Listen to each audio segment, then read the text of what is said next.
All right, so we've got a pretty big topic to cover today. Yeah.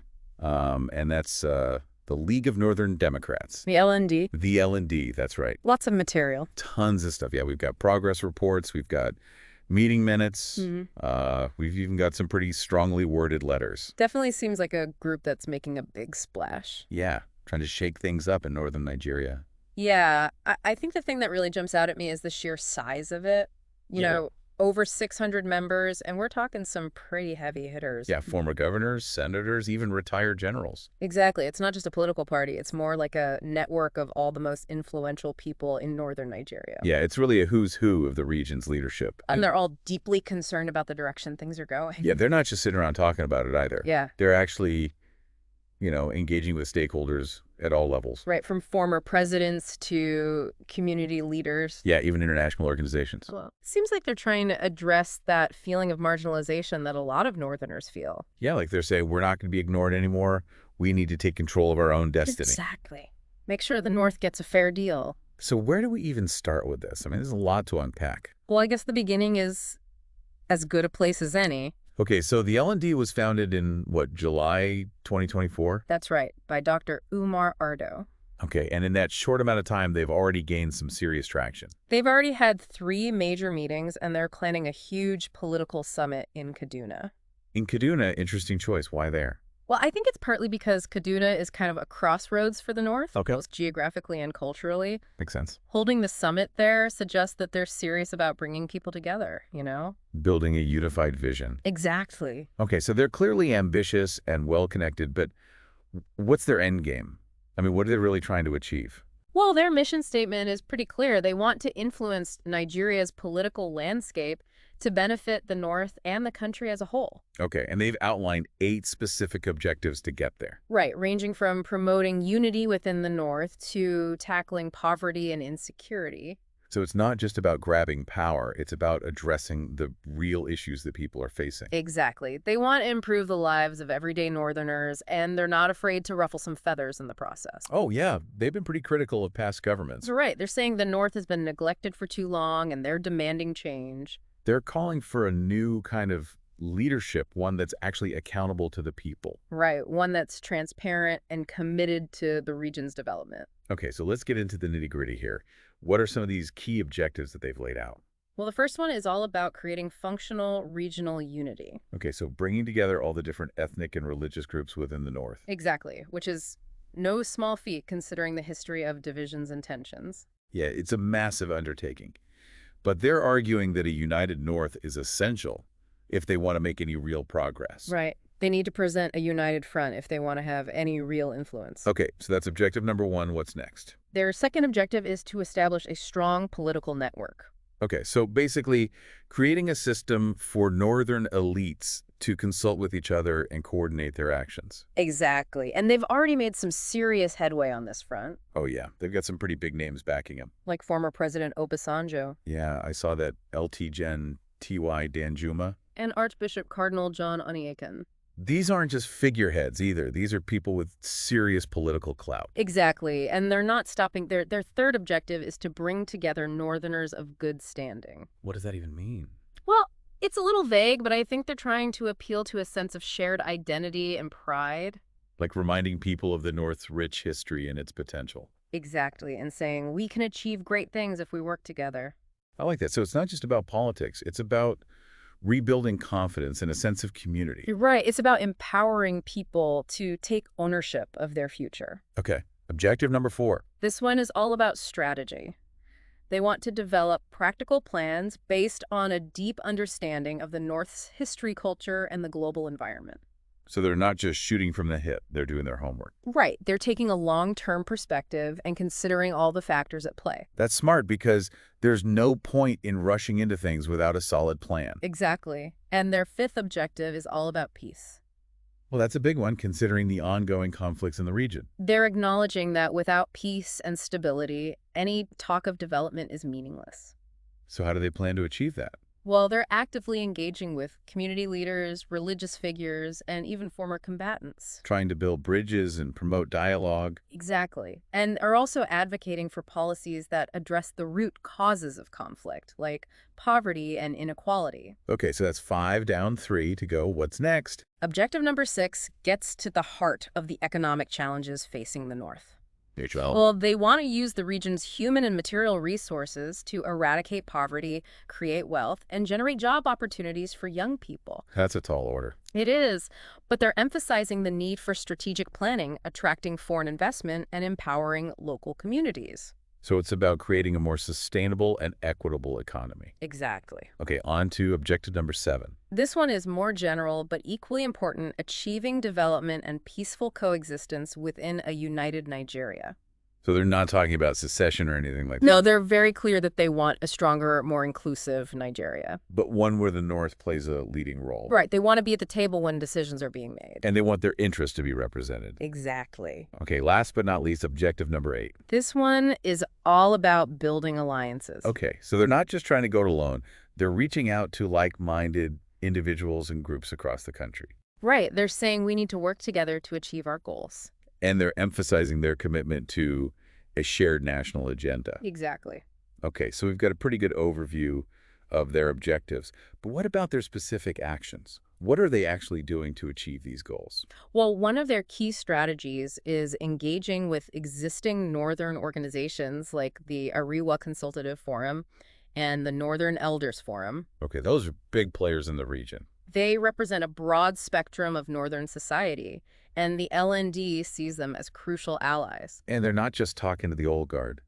They're also reaching out to a new generation of leaders, entrepreneurs, and activists. Exactly. They're holding town hall meetings, launching social media campaigns, even organizing cultural events. Trying to build a broad base of support. Right. And they're not just focusing on the North, they're also actively engaging with the federal government, pushing for policies that benefit the region. Like what? Well, they've submitted proposals for infrastructure development, educational reform, and economic empowerment programs. So they're not just complaining, they're coming to the table with concrete solutions. Exactly. And they're not waiting for the government to act. They've launched the fund in Maiduguri and a program to provide legal aid to detained minors. So they're showing that they're not just talk, they're about action. Right. They're trying to change the narrative about the North, moving beyond the stereotypes of poverty, conflict, and dependence. It's a bold vision, but can they actually pull it off? I mean, it's one thing to talk about change, it's another thing to actually make it happen. That's the million-dollar question, isn't it? And that's what we'll be exploring in the next part of our deep dive. We'll be looking at their specific action plans, their engagement strategies, and the potential challenges they face. It's going to be fascinating to see how this all plays out. So stay tuned. Welcome back. So we've covered a lot of ground in terms of, the L&D's goals and the network they've built. Right, and their vision for the North. But now we need to kind of, get real for a second. Get down to brass tacks. Because it's easy to get swept up in all the, big talk and impressive names. Right, but the reality is they're facing some serious challenges. Yeah, the North is a complex place. Yeah. There are deep-seated divisions. Yeah.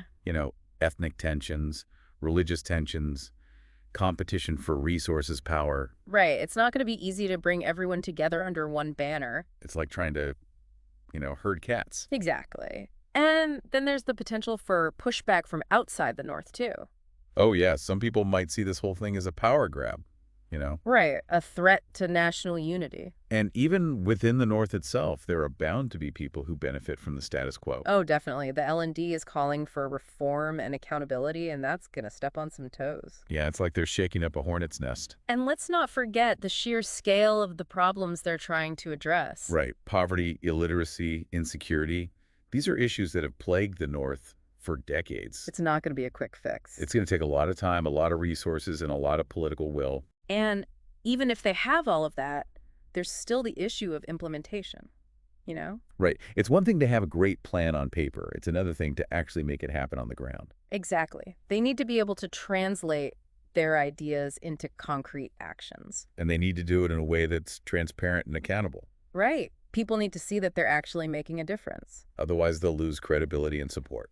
And then there's the challenge of maintaining unity within the L&D itself. Oh, yeah, with so many different personalities and agendas, Hmm. it's going to be tough to keep everyone on the same page. It's like herding cats again. Exactly. Yeah. And then there's the issue of funding. Right. They've raised some money for flood relief, but that's just a drop in the bucket. They're going to need a lot more than that if they want to achieve their goals. And where's that money going to come from? Yeah, that's a good question.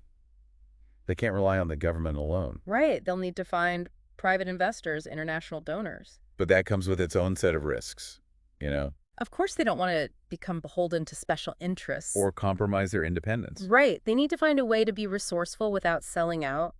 It's a tough balancing act. Definitely. And at the end of the day, it all comes down to the human factor. You know? What do you mean? I mean, the L&D is made up of individuals, each with their own motivations, ambitions, and let's face it, egos. Oh, yeah. There's going to be some big personalities in that group.